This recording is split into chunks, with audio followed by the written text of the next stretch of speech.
Please give it up for Wendy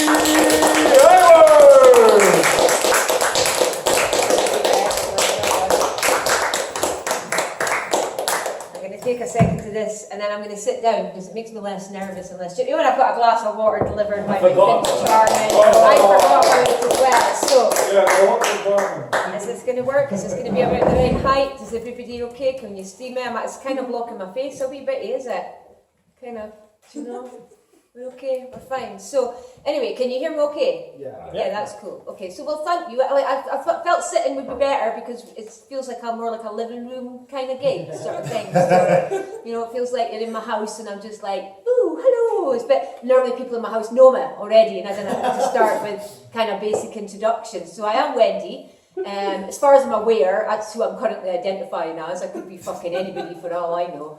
And I've just been to Edinburgh, right? And I was like, and having been to Edinburgh, I've now come back and I feel better because the reason I went to Edinburgh was for a protest. And I went to protest, there was an international meeting of psychiatrists, right? So I went because I really didn't like fucking psychiatrists, right? I find them, they're philosophically flawed, they're invalid scientifically, and I also think that what they're doing is kind of taking people with kind of religious experiences and they're labelling them mentally ill. And these are people who are currently being detained in psychiatric facilities. Historically, on some level, would have been the people who were your prophets or your seers and things. And most of them have got psychiatric labels today. So I went down to Edinburgh, met with somebody who gave me an orange jumpsuit. Right, so I was outside this international conference centre with 1,000 psychiatrists inside wearing an orange jumpsuit with the words prisoner on it, and then I also had this towel, right? This is half of the towel, right? And this is the other half of the towel. Okay, let my people go. Jesus is the exact fucking word I'm looking for. That's sometimes who I also identify as, right? So I was outside of this, and I also had a Bible, right? And I was kneeling outside of this psychiatric conference for fucking 2 days, right? Just giving it and I was actually quite zen, like pretty cool and pretty chilled, and quite a few of them came out to chat to me. And one of them, one group were like, why the Hebrew? Because this is Hebrew in case you're wondering, and it's let my people go. I think it's shalach at ami, right? Which is the line that Moses said to the pharaohs in order to release them from captivity, if you like. And it was, it's a clear threat. This is a threat if you understand the Bible, right? I'm like, as far as I didn't tell them this, that as far as I'm concerned, I was there delivering a message from my fucking daddy, right? Saying, let all the crazies go, or I'll be like, do you know what I mean? This orange jumpsuit, and this phrase will turn into Arabic, and it'll be like, God is great, sort of thing. But one of them came up to me, one of the psychiatrists came up and says, you realise that most psychiatrists are Jews? I'm like, yes, I know. That's why I wrote it in Hebrew. Right? To make sure the message was fucking clear, right? It's like, Freud is a Jew. And I was like, yeah, but Freud's kind of dead. Yeah. Do you know what I mean? Like, Freud's a bit dead right now, do you know? And and so I had all this kind of really interesting conversations, but I fully expected, one of them was like, are you thinking of self-harming? And I'm like, no, I'm thinking of harming you, you fucking cunts. Right? So, but they were actually really cool. Like, I've been talking about my thesis for the last couple of years, right, on Facebook and in other things, that my understanding is that, I think there's a genetic condition that I can reliably tie to the Hebrew prophet class, and I think that this genetic condition is endemic to Scotland. Right? And I think that basically what they're doing is taking a Hebrew prophet class, labelling them mentally ill and shoving them over to psychiatrists and then fucking drugging them and slowly murdering them, right?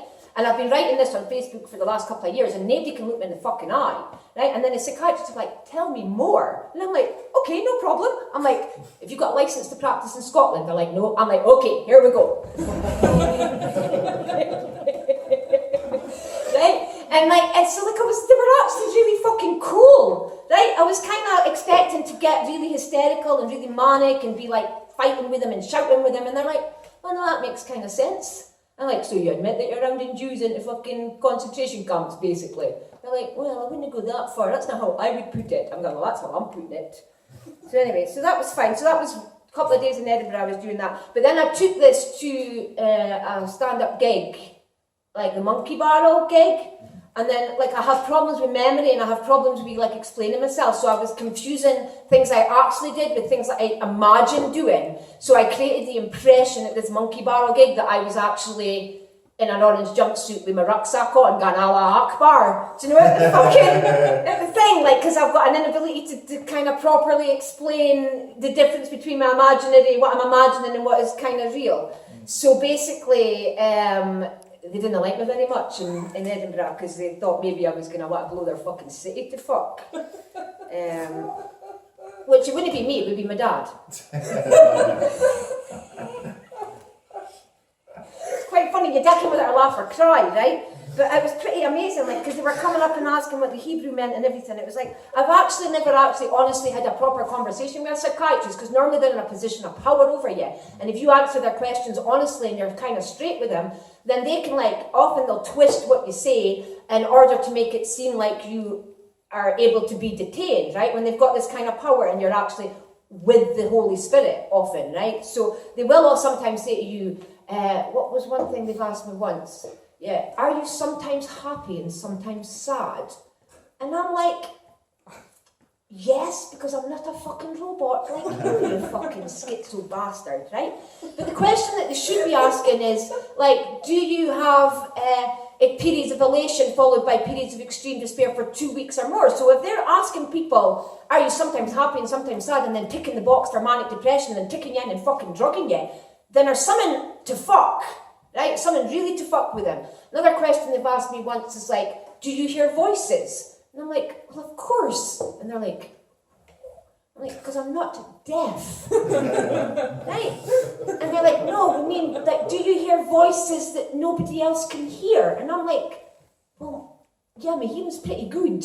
Right? And they're like, no, do you hear voices, like, in your head that are not your own voice? And, like, you're not like other people. And I'm like, well, yeah, I hear my voice in my head, and when you're talking to me, I hear your voice in my fucking head, okay? I'm like, no, we mean, do you hear voices that, you know, and then they get really stuck when you fucking point out how fucking ridiculous their questions are. But what they're really asking is, do you hear voices that are from another dimension? Right? That's what they're really asking. So what they're really asking is, are you a fucking superhero? And if you are, you're going to get drugged to fuck. Right? That's basically what psychiatrists doing. So anyway, so that's it. So that was that stuff. That's mildly amusing. Robin was laughing. The boys are like, fucking hell, we're getting out of here before she cuts her balls off.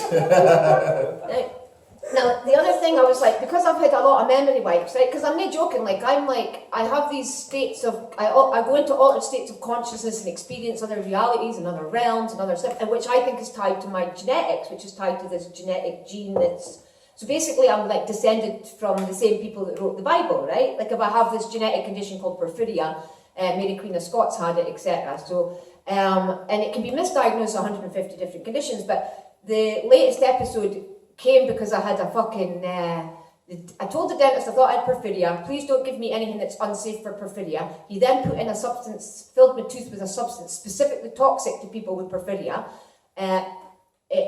It agitated my nervous system so much that I started to hear ultrasound, and it meant that I could now hear the fucking electricity because my nervous system has been significantly altered. But they were trying to say I was having auditory hallucinations, and I was like, no, because here's a fucking machine that can detect the sound that I can hear. So I'm not fucking hallucinating, I'm a superhero, right? But anyway, as part of this process, I've lost a lot of my memories and a lot of my language and a lot of other stuff because it's wiped a significant part of my neurology. So I bought this book, Language, Truth and Logic, right? And it's talking about semantics and pragmatics. So semantics is, what does the speaker mean? And pragmatics is, how is it interpreted, or what are all the possible interpretations that could be taken by the listener, right? And I've just come to realise that my entire life, when somebody has said something, I've been responding as if every single possible interpretation is what they meant. Does that make sense? Like I've had like this consciousness that's so broad and so multivariate that I've been like, oh, he means this, and he means this, and he means this, and he means this, and then I've been like, fuck you! Right? And they're like, you want a cup of tea? Aye, what do you mean by do I want a fucking cup of tea? You know, like, because I'm like, do you mean like I should calm down? You know? Right, because they're kind of looking at me a little bit kind of weird because I'm just kind of talking. Pete's laughing a little bit more smiley than normal, because normally he really fucking scares the shit out of me, right? Then I kind of excite the BPD or because I've lost my ability to read faces, and I used to be able to almost intuit what somebody was thinking from their face, and I've lost that completely. So now when Pete's looking at me, sometimes I'm just like, he just fucking wants to smash my head in. Right? Am I on the ball a little bit, Peter? Like, have you ever actually had the desire to smash my head in? I've actually, I've actually appreciated your comedy over the last time. Of the last couple of times, but sometimes nay so much because it's went a little bit dark. Sometimes. Yes, I think the first time you were on you can. That's because, right, because I was like, there is something wrong with me, right? Like, I'm not pretending it's just not a mental illness, it's a neurological or neurophysiological issue, right? So it kind of almost like when something happens and you're having an issue, it's almost like you then go swimming in that idea or in that thought, and then you can kind of start drowning a wee bit. But I've gotten into some fucking argument on Facebook with some guy, and then about the Ukraine issue, because I'd been to Ukraine during the 2014 coup, right? And when I was there, all the prisons were opened and all the prisoners were released and shit like that, right? So I'm like, of course I'm Jesus, right? Because that's the kind of shit that Jesus would do when he just turned up in a place, right? So this guy on Facebook, right? And a couple of years ago, I was really poisoned. So when I was talking, I was really aggressive, right? Because my adrenaline and my dopamine were all over the place. So when I was talking, I was really hostile. And it made people almost afraid of me, right? But I was never really psychologically angry. I was physiologically angry, if that makes sense, right? So I've had this conversation, and I was putting my thesis forward to one of these guys on Facebook and talking about my thesis about the triggering of illness in people with this genetics. And I was Raj. So I was really Raj. And just as I was saying, they were and I was kind of calling for some beheadings and stuff, right? And I was really pissed off because I was if they're deliberately poisoning people and drugging them and making them lose their fucking mind, then they need their heads chopped off, right? It was justice as far as God's concerned, right? Like I say, Allah Akbar, right? Okay. I'm just spilled and drank what she was Yeah. Sorry if I'm making you laugh, you can't drink, right? But this one comedian, because when you're in that situation and you're having a heart-to-heart with people, and it's a private chat and a private conversation, you don't expect somebody to then take something you said in that situation and then fucking put it on Facebook, do you? Right? Especially if somebody is having a crisis or is fucking mentally ill, right? You didn't out them as the Messiah on Facebook, right? Which is what you did. So by the time I got to your gig, it's 3 weeks later, I was still stewing in this fucking cunt that had because I was had a genuine, real point about Putin, right? And was actually, all wars eventually, everything's God's will, and maybe the Ukrainians are selling fucking babies and needed their country blowing up, right?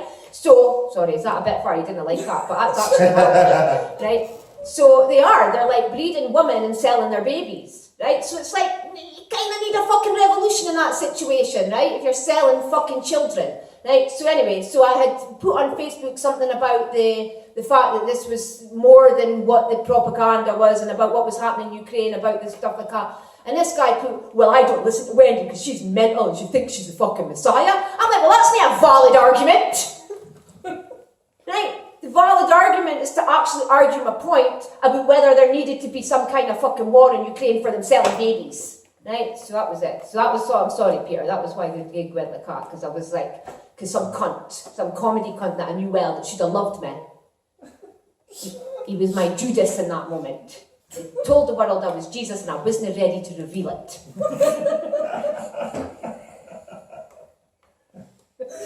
Okay, because even the psychiatrists are not yet, right? Because I'm trying to create the impression I'm Muhammad to them so that they get the fucking message to let my people go. There we go. Should I stop there? Should I carry on? Do an extra 5 minutes. An extra 5 minutes. What would you like me to talk about? Well, how about if you've got any questions about those issues, that you can clarify whether I'm telling the truth or whether I'm making shit up or whether that's my genuine feelings, or do we have any questions? Is this video going up in Facebook? Probably. Have You want to go on about what you thought about the monkey bar? Really? Or you want me to tell you the truth about that game? No. Are you sure? Well, then you gotta let me back What anyway. did you? No, that's fine. What did you? So what did you plan to go on about tonight before you? Like what was your? I didn't really ever have a plan because I can't remember my plans, right? I've only got about a 5-minute memory track. Tell us about your day then. Well, today I went up to my mum and took her to the pet store to buy some flea spray because our dog's got fucking fleas and they're fucking eating me alive. Right? I actually look like I've got monkeypox. Right? And it's no monkeypox, it's fucking flea bites, right? Which is fucking minging a lot, because I've done this before in gigs where I've talked about my aroma or my scent or like, what's it called, your volatile organic compounds, right? So these are things that you expel constantly from yourself. You expel hormones, you expel other things, which I kind of think why the Muslim religion's kind of valid, you know, even the covering the woman's face, because if I keep fucking talking like this, eventually you're gonna just inhale my exhalations, you're gonna turn into Wendy, right? So I've got like some kind of hormone that men are kind of either really attracted to or really repulsed by. Dogs are fucking hot as fuck for, right? Horses are hot for it, and fucking fleas, right? Fucking hot for the Wendy, right? So it's like, I only shower to stop me being humped in the street by dogs. It's not funny, because I quite like my aroma. I can understand, I'm like, oh, that's quite nice, right? It's almost like nectar of the gods. So I actually think that God has like made me like a smelly bitch, right? Like a smelly bitch in some way is a kind of to mark me as his. Does that make sense? Oh, some of this is true. So I went with my mum to buy some chemical spray. Now the problem is we're allergic to chemical sprays and we're allergic to fucking poison. So there's a chance that I'll go to my mum's house tomorrow, having a house being sprayed with chemicals, and she will need to be sectioned. It's not funny. It's the story of my fucking life, right? And we worked on it because it's like we've got an inability. If you've got a porphyria, you've got an inability to detoxify because it affects the cytochrome system, which affects your ability to do. I'm a fucking super genius, right? But I've got a problem expressing my genius because I've only got one mouth and I need 3,000 mouths to make my point, right? So it always comes out like I'm a bit of a spaz, and I realise that's a cancellation word, right? But there's no other fucking words that I can use to describe the general sense that I get from other people about me when I try to speak. Is that fine? Should I stop there now? No, that's fine. Okay, thanks very much.